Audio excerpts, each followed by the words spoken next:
তামোলপুৰৰ সৰ্পমানৱ তথা প্ৰকৃতিপ্ৰেমী উদয় বাহাদুৰ ভট্টৰায়ৰ সাহসিকতা আৰু পৰিৱেশৰ প্ৰতি থকা সঁচা প্ৰেমৰ কাহিনী এয়া।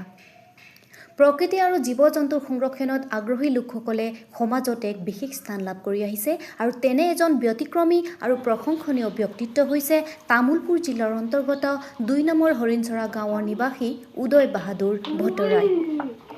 তেওঁৰ প্ৰকৃতিপ্ৰেম আৰু সাহসিকতাৰ বাবে তেওঁ সম্পূৰ্ণ নাগৰিজুলি অঞ্চলতে সৰ্পমানৱ ৰূপে জনপ্ৰিয়তা লাভ কৰি আহিছে। উদয় বাহাদুৰ ভট্টৰায়ে বৃহস্পতিবাৰে গণেশটোনাৰ নামৰ গাঁৱৰে এজন লোকৰ ঘৰৰ পৰা এটি বিষাক্ত বনসুন্দৰী সাপ উদ্ধাৰ কৰে।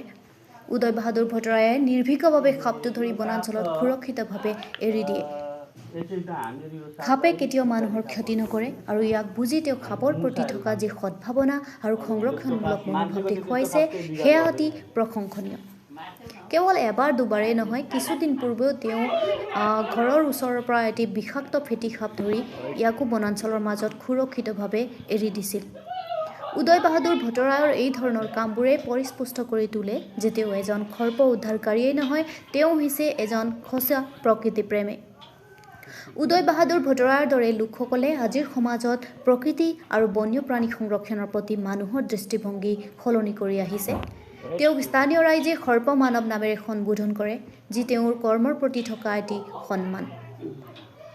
সমাজে যদি এনে লোকক প্ৰচেষ্টাক স্বীকৃতি দিয়ে আৰু উৎসাহিত কৰে, তেন্তে নিশ্চয়ভাৱে প্ৰাকৃতিক পৰিৱেশ আৰু বন্যপ্ৰাণী সংৰক্ষণৰ ক্ষেত্ৰত এটি দৃষ্টান্ত স্থাপন কৰিব পাৰি।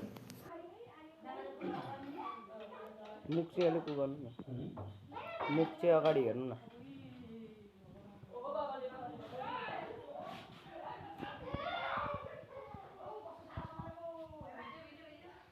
यता हो बाहिर।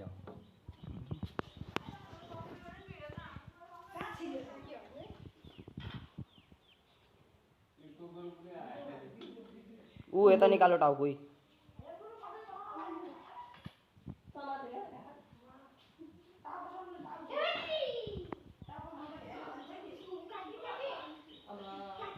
Thank you. No pause. No pause. No pause. No pause. No pause.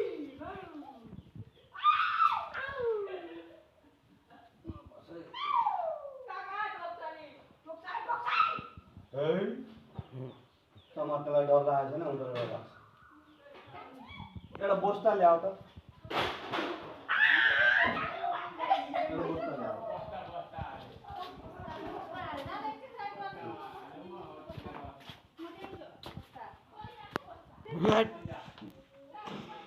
Lu udah lanu dah.